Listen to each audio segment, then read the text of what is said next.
Vida e obra de Frida Kahlo.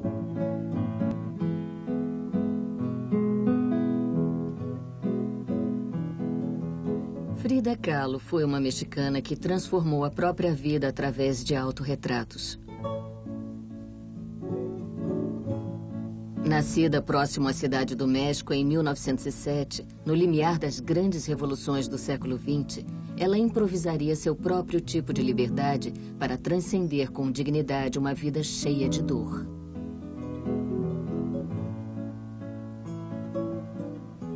Aos 19 anos, sofreu um terrível acidente que deixaria sequelas permanentes.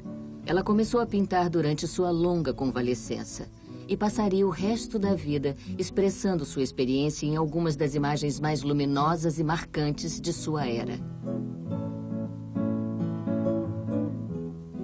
Ela teria inúmeros amantes, tanto homens quanto mulheres.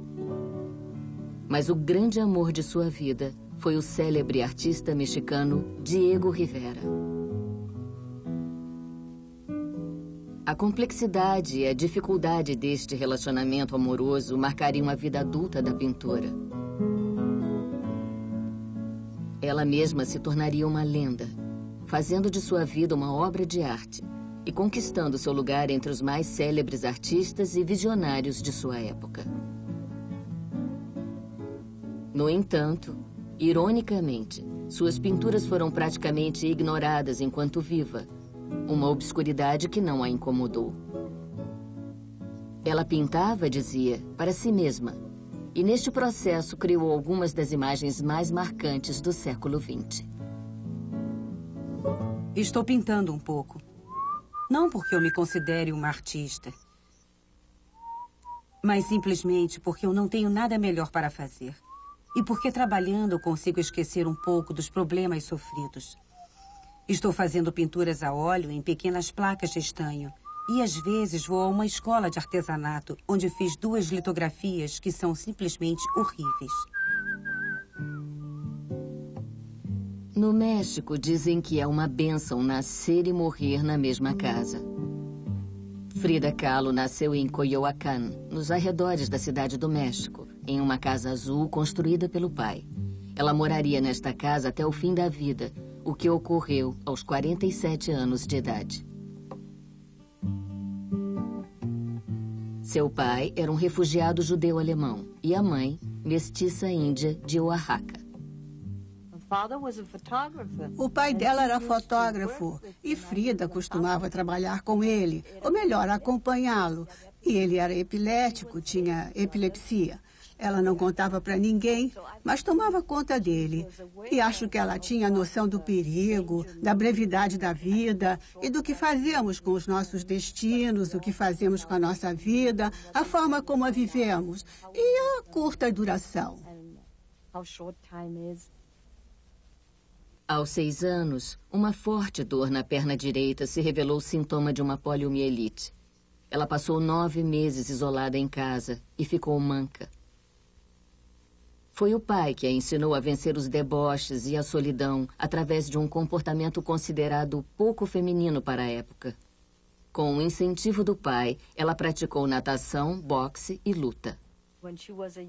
Quando era criança, ela queria ser um menino, se vestia feito menino. Ela era alguém, era uma figura muito original, até heróica, especialmente para o México, porque para uma família mexicana tradicional, ter uma menina que se vestia feito homem, que vestia terno, usava boné e colocava gravata, isso deve ter sido um tremendo choque, especialmente para aquela mãe limitada dela, não? A vida inteira foi um grande e enorme risco e ela se dispôs a viver daquele jeito.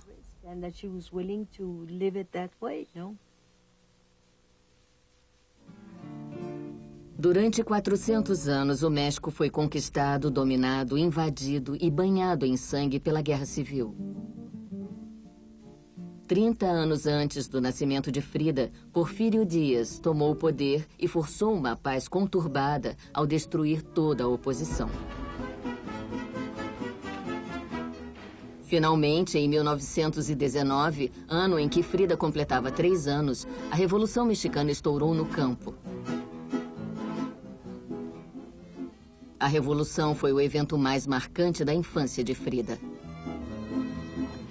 A maior característica da Revolução Mexicana é que o povo se insurge, monta em seus cavalos ou toma trens e a nação inteira viaja, se desloca. A marcha da cavalaria de Pancho Villa do Norte e de Emiliano Zapata do Sul. A convergência delas para a cidade do México durante a infância de Frida Kahlo foi uma autorrevelação, uma forma de comunicação dos mexicanos. E assim ela era parte daquilo e se tornou parte do principal resultado da Revolução, que foi o autorreconhecimento nacional. A grande explosão de criatividade, fruto da Revolução Mexicana na pintura, nos filmes, na literatura, na filosofia, em cada aspecto da vida e do pensamento. Bem, ela estava no olho deste redemoinho, de uma nação que começava a se descobrir.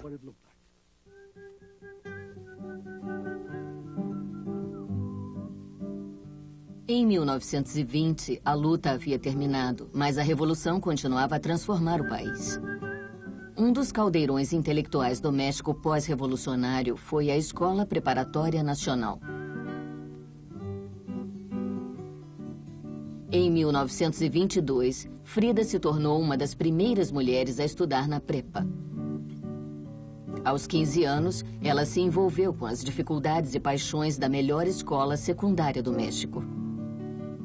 Aprendeu a ler em 3 idiomas, se apaixonou por Whitman e Da Vinci e sonhou em ser médica. Frida e seus amigos, um grupo de maioria masculina auto-intitulado Os Cachuchas, ocupavam os corredores com debates calorosos sobre Marx e religião, Hegel e Kant. Não toleravam o tédio e uma vez levaram um burrico à sala de aula de um professor conservador. Chegaram até mesmo a atear fogo ao andaime dos pintores que estavam transformando as paredes da prepa. A escola fora escolhida como local perfeito para uma ambiciosa experiência pós-revolucionária em educação pública. O plano era cobrir as paredes dos prédios públicos com grandes murais que contariam a nova leitura da história do país. Os murais narrariam tradições e mitologia indígenas, a conquista espanhola, as maravilhas da industrialização e a revolta da classe operária. Os pintores mais promissores do México foram contratados, jovens ansiosos por abandonar as tradições europeias e encontrar uma nova expressão autenticamente mexicana. De acordo com o caráter do trabalho, combinaram um pagamento por metro quadrado como vencimentos de operários e fundaram o Sindicato de Trabalhadores, Técnicos, Pintores e Escultores. O membro mais importante do sindicato era, sem sombra de dúvida, Diego Rivera. Frida ficou fascinada por Diego. Ela começou a concentrar suas brincadeiras nele, provocando-o quando suas modelos e namoradas apareciam, além de roubar comida de sua lancheira. Mas seu coração batia mesmo pelo líder dos Cachuchas, Alejandro Gómez Arias. Quando Frida completou 16 anos, eles estavam loucamente apaixonados. Hasta mañana. Até amanhã. Desejo que nós dois tenhamos uma boa noite e que nós dois pensemos que grandes amigos devem se amar muito. Muito. Muito, muito, muito, muito, muito. Com M de música ou de Marte. Alejandro diria mais tarde que Frida foi sexualmente precoce. Para ela, ele disse, o sexo era uma forma de aproveitar a vida, um tipo de impulso vital. Ele também disse que naquela época ela foi seduzida por uma mulher que trabalhava na biblioteca. Se você não me ama mais, me diga, Alex. Eu te amo, mesmo que para você eu seja mais insignificante que uma pulga.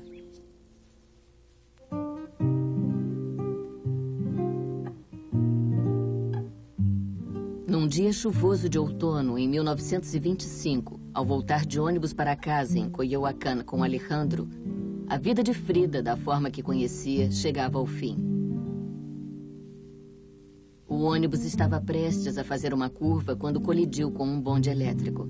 Alejandro descreveu o acidente. O ônibus foi lentamente arrastado pelo bonde. O ônibus tinha uma estranha elasticidade.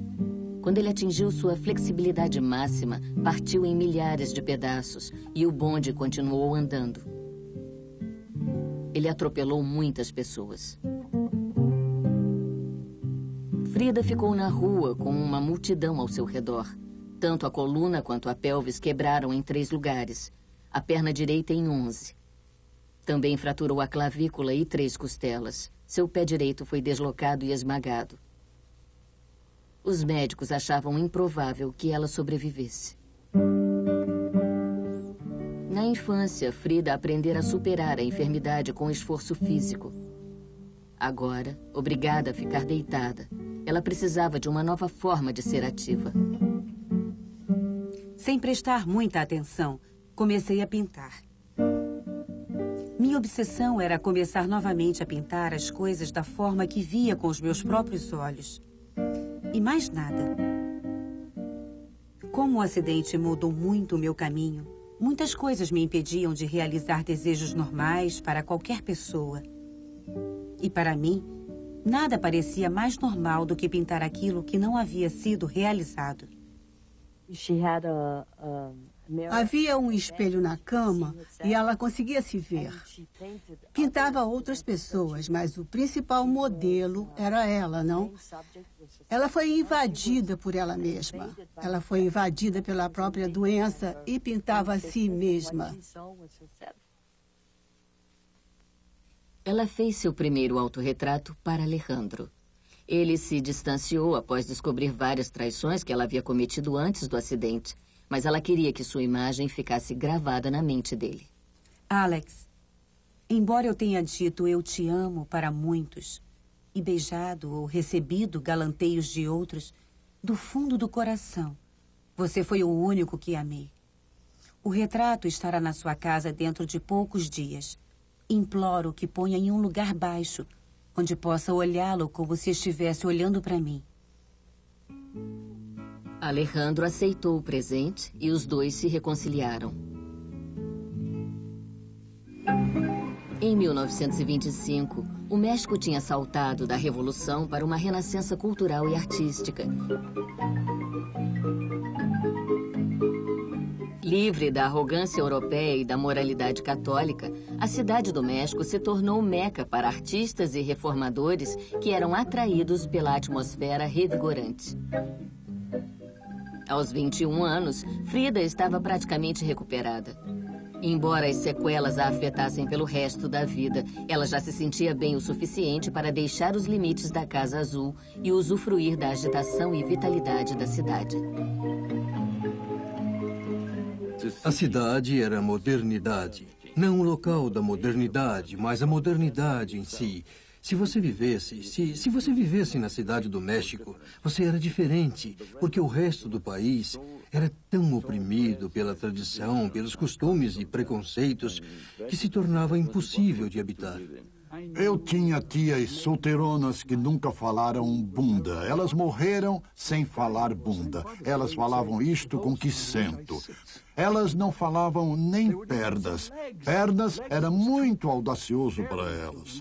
Elas diziam estas coisas com que ando. Coisas desse tipo, absurdos assim, faziam parte das formalidades da classe média da cidade do México. E foi contra esse estilo de vida que Frida Kahlo, e Los Cachuchas, e Diego Rivera, e Maria Izquierdo e os outros se rebelaram. Eles disseram, nós vamos ser livres, nós vamos nos expressar livremente, nós vamos amar livremente, nós vamos criar livremente, nós vamos falar livremente. Isto foi um grande rompimento com o passado puritano do México semicolonial, por assim dizer.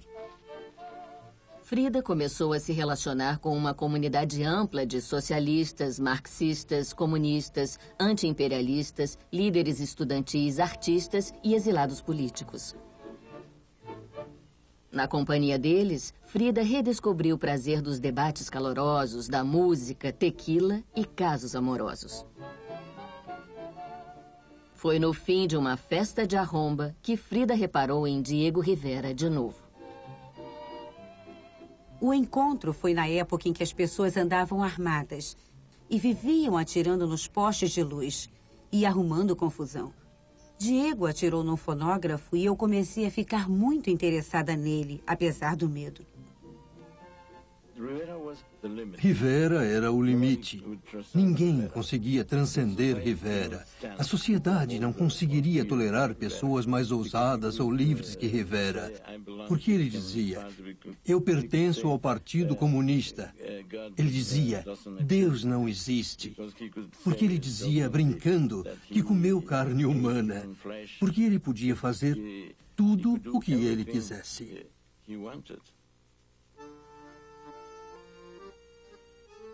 Diego passou os anos da Revolução em Paris, estudando o cubismo. Ele se tornou um bem-sucedido pintor cubista e ganhou o respeito de colegas famosos, inclusive Picasso.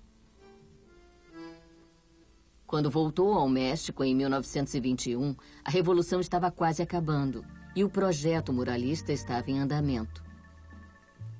Ele fincou o pé entrando no Partido Comunista Mexicano e rapidamente se tornou um dos mais importantes pintores muralistas.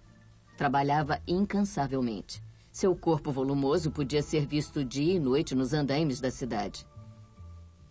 Ele abandonou a temática europeia e começou a explorar imagens mexicanas, cores e temas, sendo o pioneiro daquilo que veio a ser chamado de Escola Mexicana. Quando Diego encontrou Frida em 1928, ele contabilizava 2 casamentos, 3 filhos e inúmeros casos. Sem se deixar abater pela reputação de Diego, Frida decidiu mostrar suas pinturas a ele, para perguntar se tinha algum futuro como pintora. Ela levou várias telas até a base do andaime e ousadamente pediu que ele descesse. Diego achou as telas, assim como a moça que as levava, extraordinárias. Era óbvio para mim, escreveria mais tarde, que aquela moça era uma autêntica artista. Dias depois, ele foi até Coyoacán ver o restante das pinturas. A obra, ele escreveu, o quarto dela, sua presença fulgurante, me encheram de uma profunda alegria.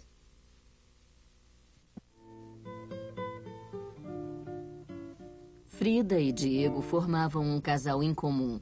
Frida tinha 21 anos e Diego 41.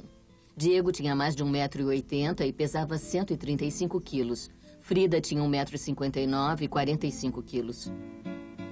Mas um se divertia com o outro e nunca se entediavam.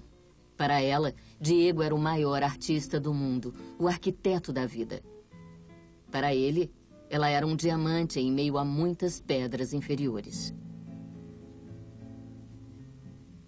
Após um breve namoro, Diego pediu a mão de Frida em casamento. Guilhermo estava falido, não tinha mais condições de custear a Casa Azul, nem as despesas médicas de Frida. Repare que minha filha é uma pessoa doente, disse a Diego. A vida inteira será doente. Ela é inteligente, mas não é bonita. Pense nisso. E se ainda desejar se casar, eu darei minha permissão. A vida do casal foi, em termos gerais, repleta de tremendo afeto e carinho. Um amigo lembrava como Frida costumava aguardar no fim do dia os passos de Diego. Ela ficava quietinha, e aí, quando o ouvia na porta, ela sussurrava. É o Diego. Ele a beijava rapidamente nos lábios. Como está a querida de minha alma? Ela o tratava feito um deus. Ele a tratava como a uma bonequinha. Mas fidelidade estava fora de questão para ele. Um médico lhe dissera uma vez que ele era incapaz de ser monogâmico, e ele aceitou o diagnóstico com alegria. Estavam casados há menos de 1 ano quando ele teve seu primeiro caso. Publicamente, ela se esforçava para tolerar seu comportamento. Por trás, estava com raiva e magoada. Para piorar as coisas, ela havia engravidado naquele ano e foi forçada por complicações médicas a fazer um aborto. Ela começou a ter medo de nunca ser mãe e de que seu futuro com Diego fosse repleto de sofrimento. Eu chorava inconsolavelmente, mas me distraía cozinhando, espanando, pintando às vezes e acompanhando Diego diariamente no andaime.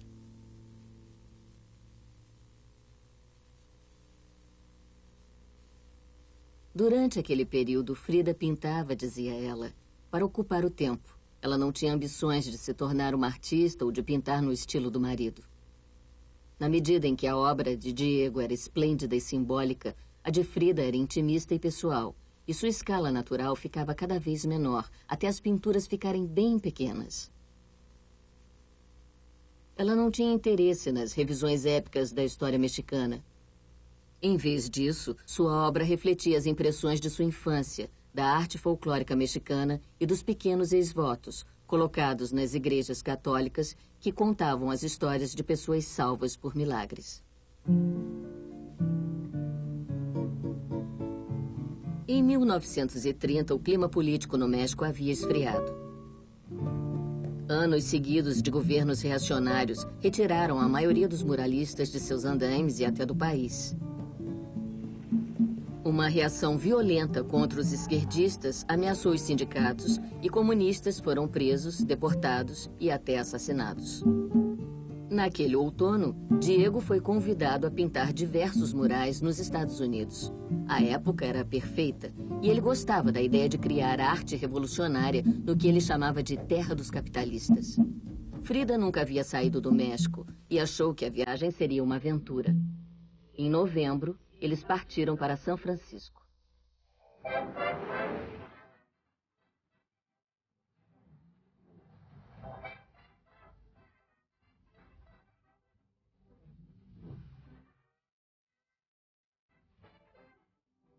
São Francisco, 24 de janeiro de 1931. A cidade e a Bahia são maravilhosas. Eu não gosto nem um pouco dos gringos. Eles são sem graça e têm cara de pão antes de assar. Diego começou a pintar há 3 dias. Ontem ele começou às 20h30 e voltou às 9 da manhã. Trabalhou mais de 24 horas sem parar, sem comer nem nada. Estava exausto.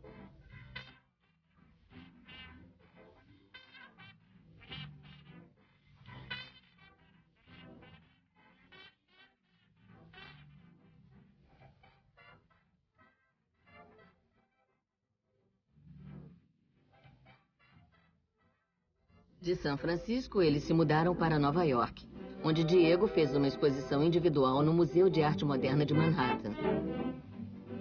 Frida gostou de Nova York. Ela adorava filmes de comédia e charges. Tinha um grande senso de humor, mas humor obsceno. Falava palavrões, as palavras chamadas feias, que são provavelmente as mais bonitas do idioma. Chocava as pessoas, debochava de tudo ao redor. Seu famoso comentário com Henry Ford, num jantar em Detroit. Sabendo que Henry Ford era antissemita, ela perguntou: "É verdade, Sr. Ford, que o senhor é judeu?" Provocava esse tipo de escândalo. Estas coisas faziam parte do divertimento de Frida Kahlo e, de certa forma, compensavam a intimidade da dor. Na primavera, eles estavam em Detroit, onde Diego recebeu uma encomenda para pintar uma série de murais sobre o tema indústria moderna. Frida engravidou de novo. Queria desesperadamente o bebê, mas tinha receio que a gravidez pudesse matá-la. Os médicos garantiram que ela poderia ter um bebê em uma cesárea, e ela começou a torcer para que eles estivessem certos. Mas no meio de uma escaldante noite de verão, ela começou a sangrar. Foi levada de ambulância ao hospital Henry Ford, mas a hemorragia continuou até perder o filho. Ela quase morreu. Durante 13 dias de calor sufocante, ela ficou no hospital, tomada de dor.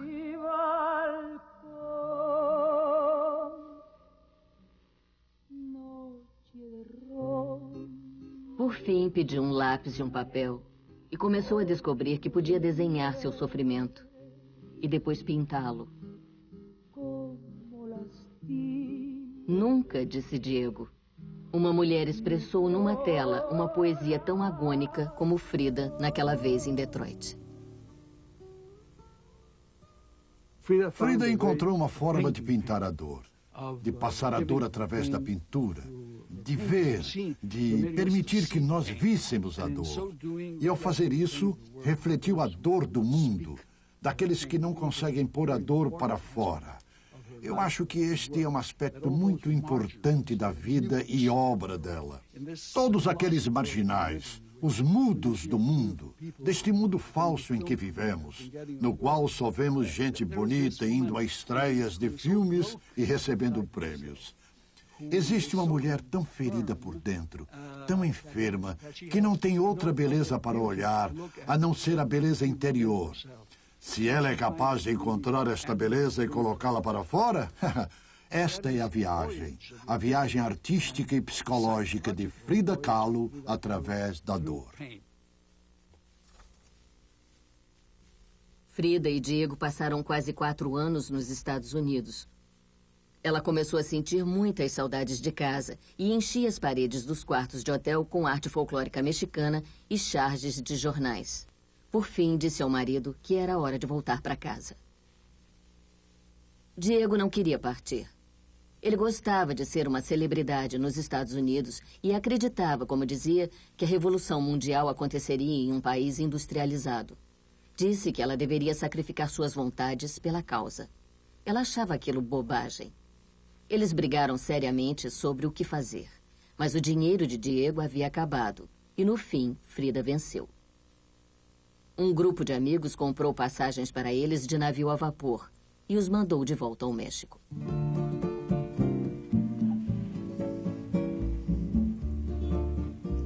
Diego está fraco, magro, amarelado e esgotado. Se eu não o vejo feliz, não posso ficar tranquila. E a saúde dele me preocupa mais que a minha. Ele acha que tudo o que acontece com ele é culpa minha, porque eu o fiz voltar para o México. Apesar de 2 novas encomendas de murais, Diego estava infeliz no México e descontava em Frida. Dentro de poucos meses, ele se apaixonaria por outra mulher. No passado, Frida se protegera da mágoa, acreditando que as mulheres estavam além dela e além de Diego. Daquela vez era impossível. Diego tinha um caso com a irmã de Frida, Cristina. Eu nunca sofri tanto. Nem pensei que pudesse suportar tanta dor. Ela era a irmã que eu mais amava. E vocês sabem o que Diego significa para mim em todos os sentidos. Ele leva uma vida plena, sem o vazio da minha. Nunca achei que ele fosse tudo para mim e que, separada dele, eu fosse um monte de lixo. Mas agora percebo que sou como qualquer outra moça, decepcionada por ser abandonada pelo homem que amo. Ela cortou o cabelo e parou de usar as roupas mexicanas que Diego adorava. Deixaria de tentar ser atraente para ele. Comprou um pequeno apartamento na cidade do México e se mudou para lá com seu macaco de estimação. Minha situação é ridícula. Perdi meus melhores anos sendo sustentada por um homem, fazendo apenas o que julgava que o beneficiaria e o ajudaria. Depois de 6 anos, a resposta dele é que a fidelidade é uma virtude burguesa, que só existe para explorar as pessoas e para obter lucros econômicos. Ela dava início a uma nova pintura, que ilustrava não só a própria dor, mas a daquela mulher sobre a qual leu no jornal. Ela também decidiu que se a fidelidade era uma virtude burguesa, então também não se prenderia a ela. Começou a ter amantes também, muitos temporários, mas alguns sérios. Muitos homens, mas às vezes mulheres. Sua visão de vida, como disse a um amigo, era fazer amor, tomar um banho, fazer amor de novo. Um de seus casos mais sérios foi um fotógrafo húngaro chamado Nicolás Murai. Murai era talentoso, dinâmico e bem-sucedido. Suas fotografias de celebridades saíam na Harper's Bazaar e na Vanity Fair. Eu te adoro, meu amor. Acredite em mim, como eu nunca amei ninguém. Só Diego estará em meu coração tanto quanto você. Sempre. Até o amante mais querido de Frida sabia que ninguém poderia substituir Diego. Quando ela e Murai terminaram, ele admitiu: sei que fui apenas um substituto temporário.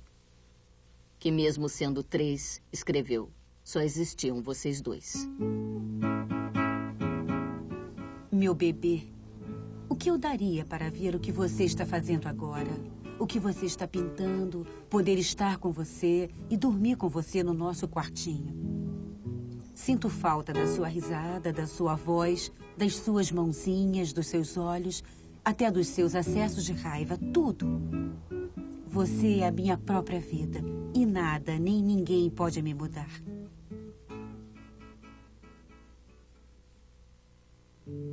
Após quase um ano separados, Frida decidiu que preferia viver com Diego nas condições dele, um casamento de independência mútua. Ela se mudou para a mansão que Diego havia construído para eles em San Ángel, uma cidade nos arredores da Cidade do México, próxima a Coyoacán.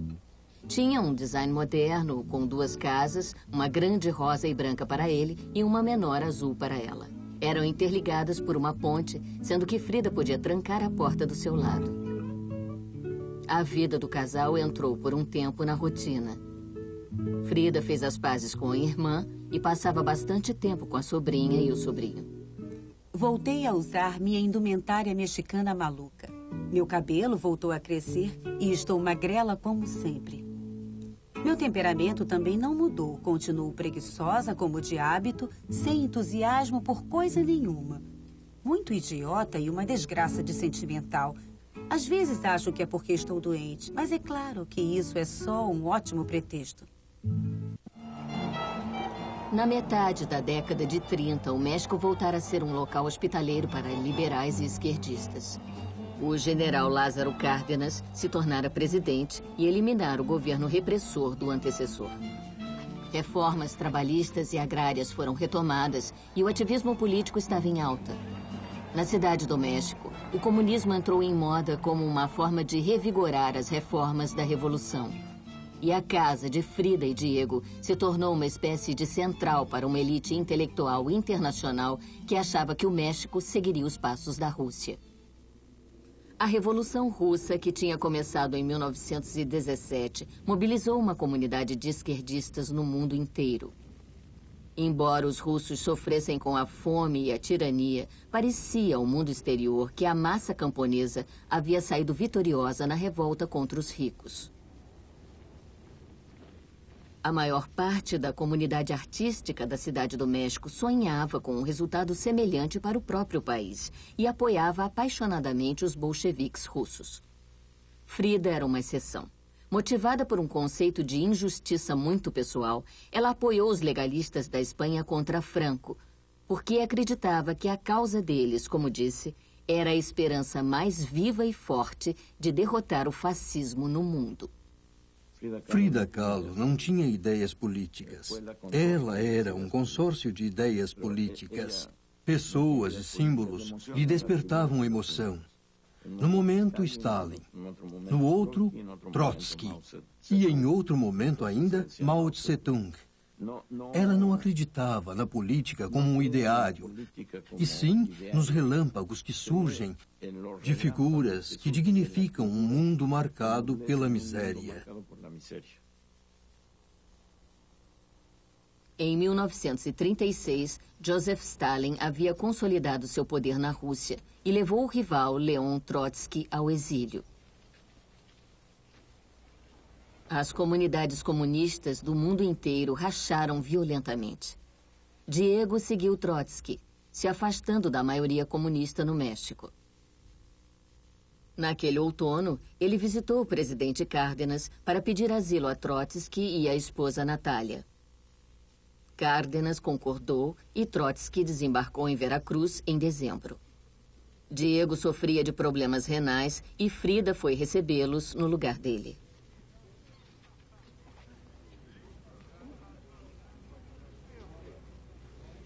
Ela levou os Trotsky à Casa Azul, em Coyoacán, onde morariam de graça, com segurança permanente, durante os 2 anos seguintes.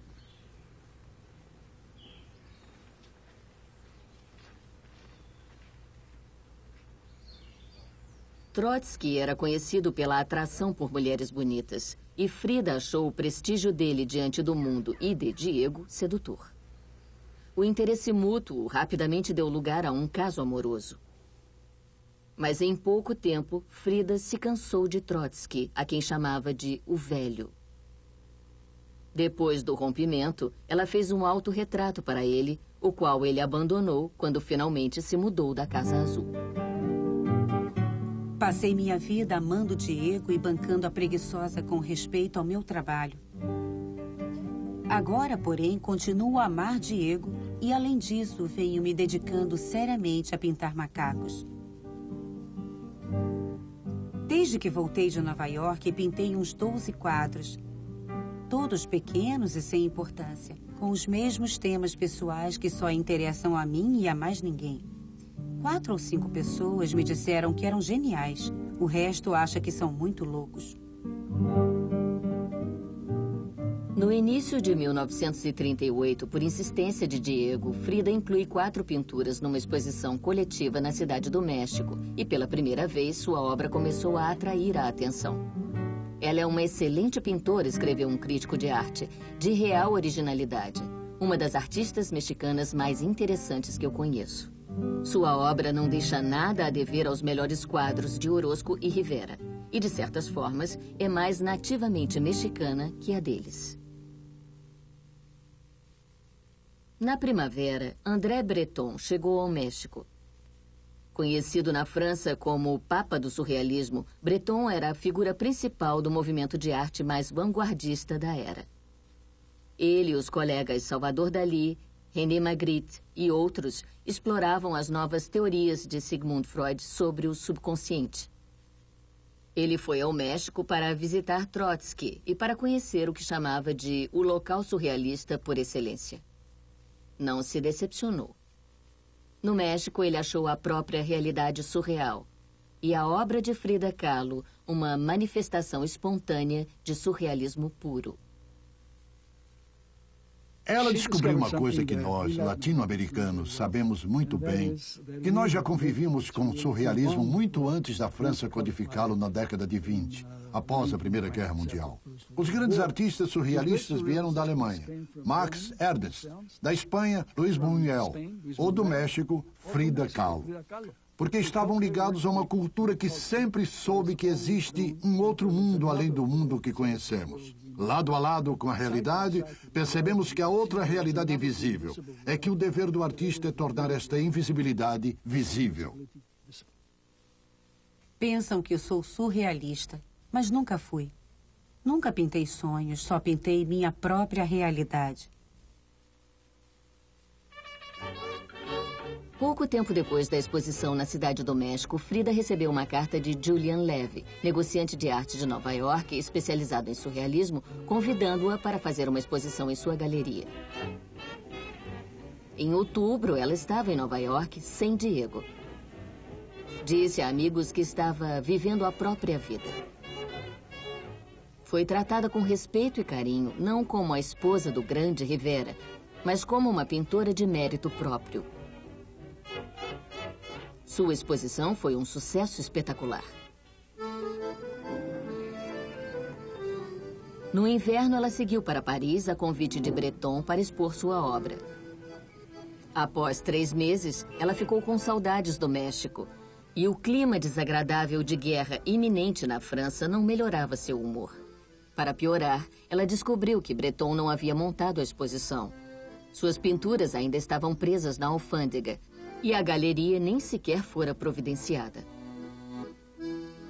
Prefiro me sentar no chão do mercado de Toluca e vender tortilhas do que ter alguma coisa a ver com aqueles filhos da mãe artísticos de Paris.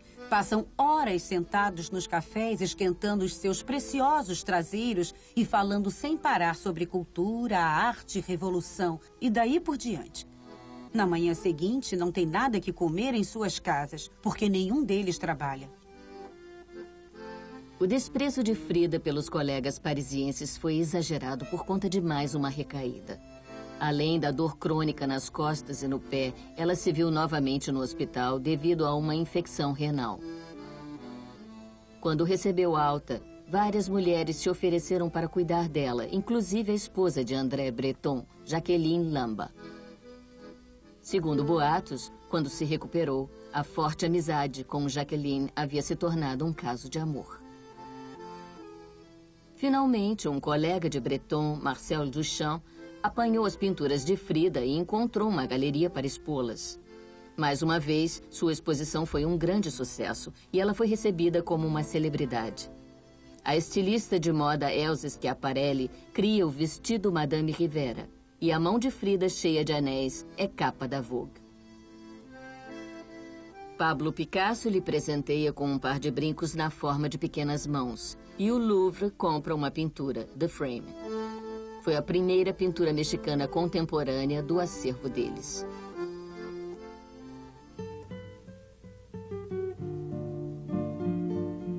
Frida retornou ao México em abril de 1939. Aos 32 anos, ela era a queridinha do mundo da arte vanguardista e uma mulher notável que havia circulado em Nova York e Paris sem o marido. Minha situação com Diego foi piorando até que chegou ao fim. Há 2 semanas demos início ao divórcio. Sabe que amo Diego e que esses problemas nunca acabarão na minha vida. Agora me sinto tão mal e solitária que não creio que alguma pessoa no mundo sofra do jeito que eu sofro. Novamente, ela corta o cabelo e abandona o vestido mexicano. Ela começa a beber uma garrafa de conhaque por dia. Também começa a pintar as 2 Fridas, um autorretrato em grande escala que mostrava a Frida que Diego amava e a que ele não amava.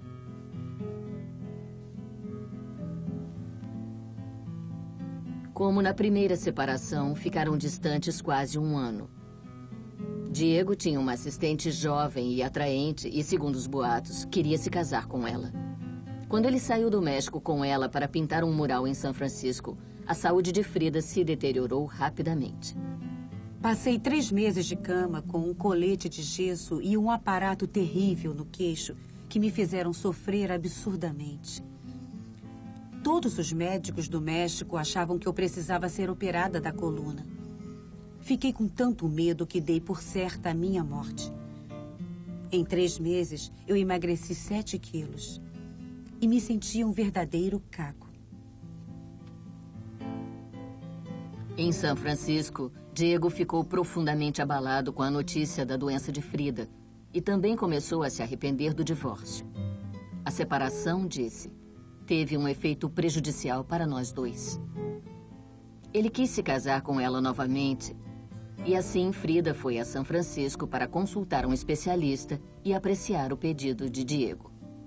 No hospital, Frida melhorou com o cuidado do especialista e a volta do carinho de Diego. No entanto, o deixou na expectativa de uma resposta e teve um caso com um jovem refugiado judeu-alemão chamado Heinz Berggruen, que trabalhava para Diego. Frida e Heinz viajaram para Nova York e passaram 1 mês juntos na cidade. A saúde dela melhorou e o caso foi uma distração agradável enquanto tomava sua decisão. No 54º aniversário de Diego, eles se casaram novamente numa breve cerimônia civil em São Francisco. 2 meses depois, Diego terminou os murais e eles voltaram ao México. Se eu tivesse saúde, eu poderia dizer que sou feliz. Mas sentir-me tão mal da cabeça aos pés, às vezes me enlouquece a cabeça e me amargura a vida. Aos 37 anos, a saúde de Frida comprometia seu dia a dia e, a partir de então, declinaria nos 10 anos seguintes. Sua coluna estava tão fraca que não conseguia sentar-se ou ficar em pé sem apoio. Fez radiografias, transfusões de sangue e punções lombares. Por fim, recebeu um colete de aço. Este colete foi o primeiro dos 28 que ela usaria, a maioria deles de gesso. Ela os chamava de castigo. Ela passou o ano de 1950 internada no Hospital Inglês da Cidade do México, sofrendo com dores de cabeça, febres, infecções e gangrena no pé. Começou a tomar morfina por conta da dor e se viciou em analgésicos até o fim da vida. Frida escrevia um diário e aos poucos o preenchia com desenhos, aquarelas e livre associações que eram mais pessoais ainda do que suas pinturas. Acima de tudo, o diário era um poema de amor a Diego. Diego é o nome do amor. Diego, princípio. Diego, meu amigo. Diego, minha mãe. Diego, meu pai. Diego, meu filho. Diego, eu. Diego, universo. Quando retornou para a Casa Azul, foi numa cadeira de rodas. Quase não saía mais de casa e, com o tempo, mal conseguia levantar-se da cama. Ela tinha medo de ficar sozinha e sua dependência e apego às pessoas ao redor aumentou. Também se tornou uma comunista ferrenha pela primeira vez. Começou a pintar um retrato de Stalin e pendurou um quadro de Mao na cama. Para ela, o comunismo se confundiu com comunidade e ela acreditava que isso a protegeria da solidão. A revolução é a harmonia da forma e da cor. E tudo existe e se move segundo uma mesma lei: a vida. Ninguém está separado de ninguém. Ninguém luta por si mesmo. Tudo é tudo e um.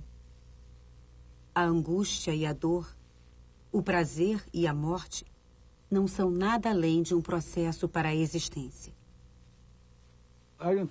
Para mim, Frida não era comunista. Para mim, Frida era uma panteísta. Acho que Frida estava apaixonada pelo mundo, por tudo que tinha vida. Amava os cachorrinhos, as flores, os macacos e todas as coisas que aparecem em seus quadros. Ela meio que sacraliza o mundo. Ela quer sacralizar tudo o que toca. Ela está apaixonada pelo mundo. Apesar da minha longa doença, sinto enorme alegria em viver. Na primavera de 1953, uma grande amiga de Frida, Lola Alvarez Bravo, responsável por uma galeria de arte no México, decidiu organizar uma exposição individual. Apesar de sua fama nos círculos internacionais, ela nunca tinha feito uma exposição em casa. Estava claro que Frida estava perto da morte e Bravo queria homenageá-la em vida. Ela chegou assim, uma trágica e bela figura, mas chegou assim e fez uma entrada que, na minha opinião, deve ter sido muito importante para as pessoas que a viram, como se vissem uma pessoa que ressuscitou. Eu acho que ela acreditava em ressurreição. Ela estava sempre revivendo como se voltasse das cinzas, não?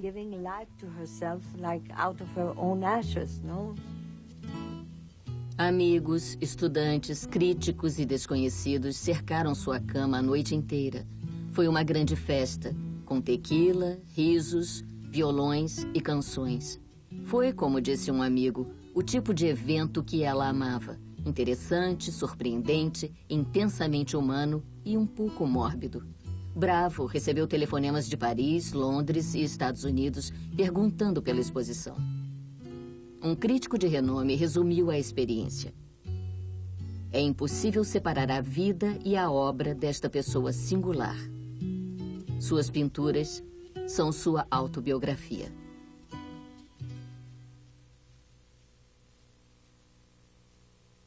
Dois meses depois, os médicos de Frida decidiram que teriam que amputar a metade inferior da perna direita dela.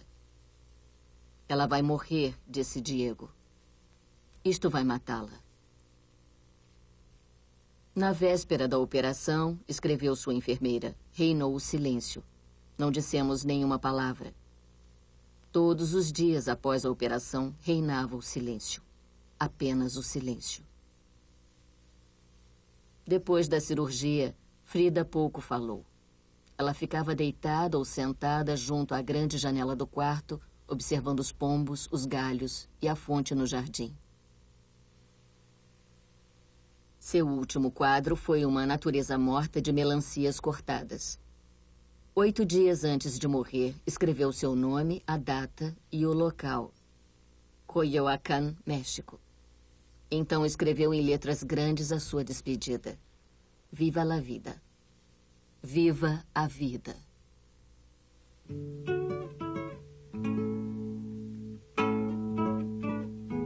Espero alegremente a saída. E espero nunca mais voltar.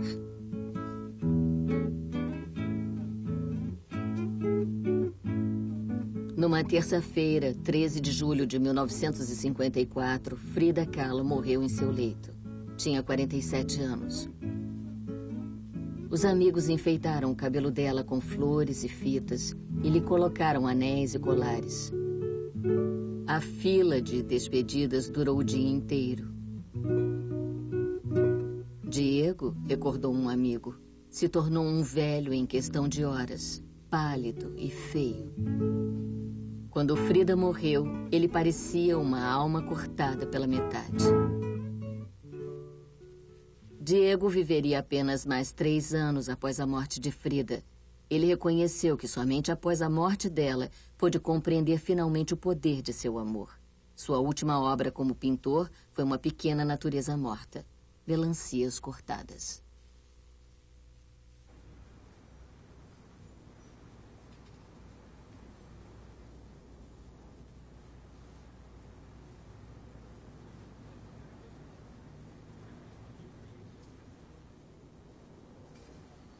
Lote 25. Lance inicial de $800 mil. $900 mil, $950 mil. $1 milhão. Pelo telefone agora, 1 milhão. $1 milhão, 1 milhão e 100 mil. 1 milhão e 200 com Andy. A $1 milhão 200 mil. $1 milhão e 200 mil ao telefone. Pelo telefone. Alguma proposta? Então, vendido por $1 milhão e 200 mil. Versão brasileira Audio News.